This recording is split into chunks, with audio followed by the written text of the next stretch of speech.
Okay, so in this video, we're going to focus on the OSI model, which has 7 levels, compared to the TCP IP model, which only has 4. This has 7 layers, and we're going to dive a little bit deeper into each one, just like important details I'll be sharing. I won't get too in depth.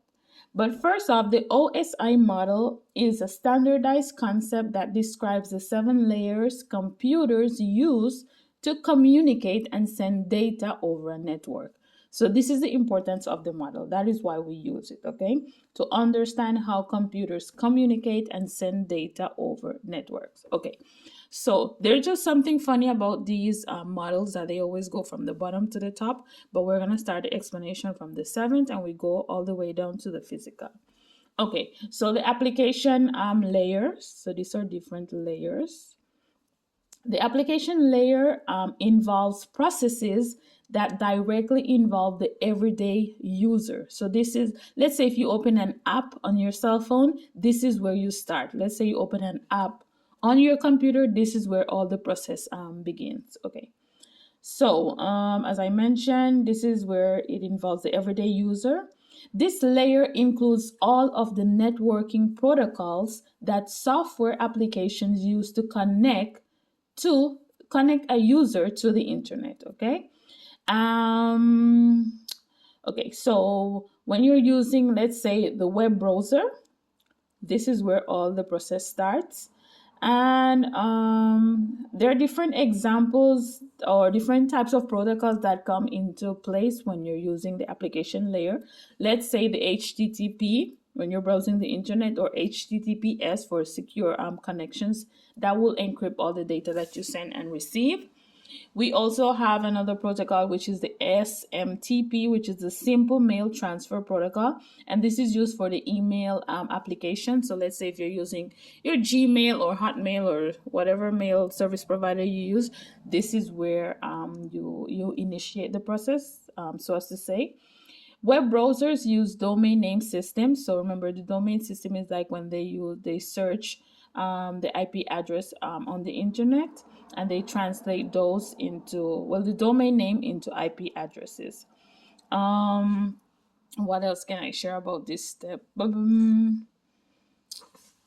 Okay, that would be it. So this is the application process where almost everything starts.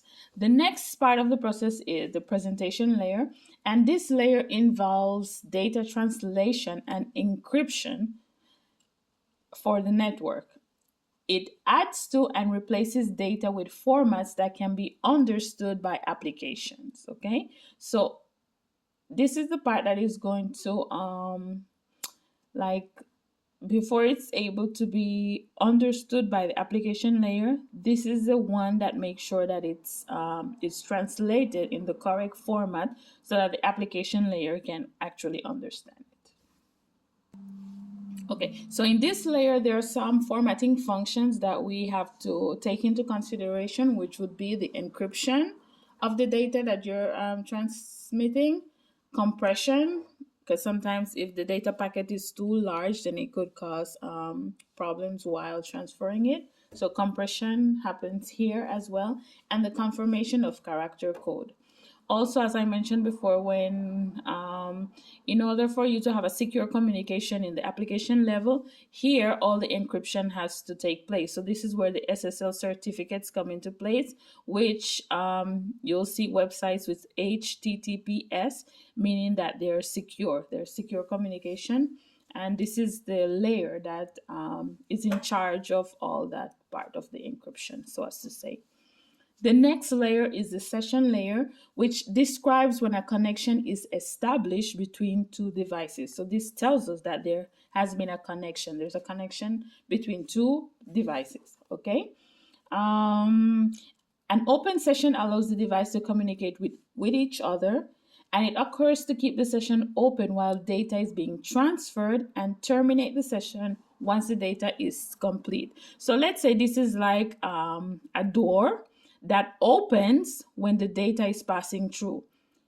Once the data has been transferred, then the door closes, and it tells you that terminated because all the data has been passed through. So as to say, I don't know if my example makes sense, but yes, it's like a door open, it lets it pass through, and then it tells you when the session has been initiated and when the session has been terminated. This is also the layer that is in charge of authentication, reconnection, and checkpoints. So, for example, if a session is interrupted, checkpoints ensure that the transmission picks up at the last session checkpoint when the connection resumes. So, you might have been using your computer. Let's say you're on the internet, you're sending something, and then let's say you didn't charge your laptop, no? So it just suddenly turns off. This is going to be in charge of keeping track of the checkpoints to make sure that the moment you reconnect to the internet, then the transmission of that particular data can continue over the internet. Okay, so that is what checkpoint means. Sessions include a request and response between application, and functions respond to requests for service from processes in the presentation layer, okay, and sends requests for services to the transport layer. So the thing with these different layers is that they communicate with each other. So while we're here, obviously it has to make sure that the information reaches to the presentation level, and at the same time it also has to make sure that it gets the correct information from the transport layer. Okay, now moving on to the transport layer. This is responsible for delivering data between devices.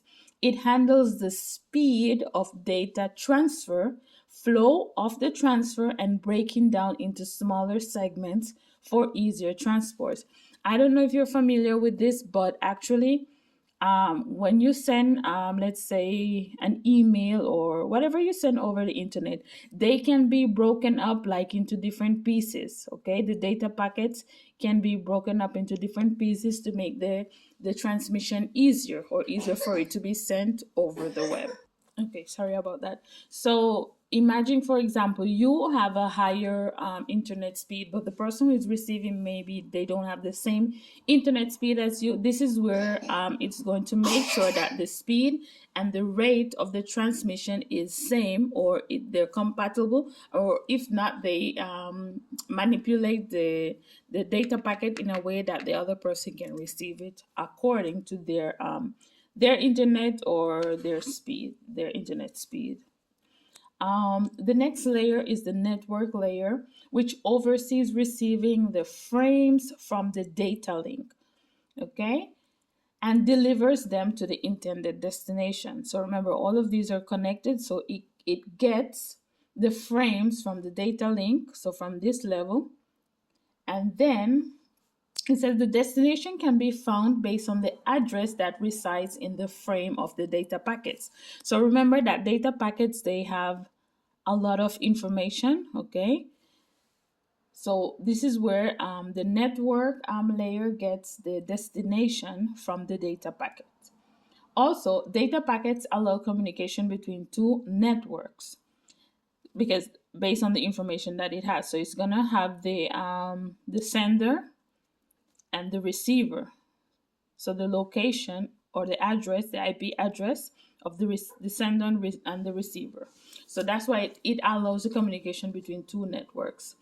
Then the packets include IP addresses that routers where to send them. So the information here, let's say the IP address will tell the router where this data packet is going, okay, which is very important. There must be like a destination, so it's easier for all the data to flow in the chart.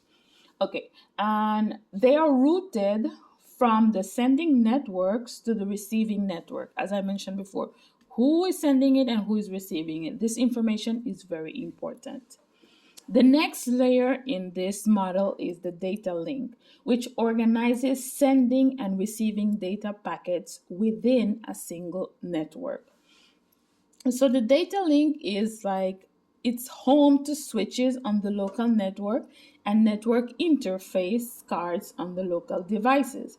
So this is where you'll find different protocols such as the network control protocol and the high level data link control and synchronous data link control protocols. So if you notice, all of them are referring to control, because this is where they're organizing the sending and the receiving of the data packet. So they need to control all of this process to make sure that the data is will arrive to the correct destination. I don't know if I'm repeating myself, but this is basically what the data link does, okay? And it's like a switch on and off that allows and prevents, okay? The last layer of the model is the physical layer, and this corresponds to the physical hardware involved in network transmission. So in this part, this is where you'll find things like hubs, modems, what else? Cables, wiring, anything that is physical that you're using in your network, in the server. This is where it's included, in the physical layer. And this is where the data travels across an Ethernet or coaxial cable. Well, I don't think they use coaxial cable that much now, because you know everything is optic fiber, but that's the same thing, optic fiber. Okay.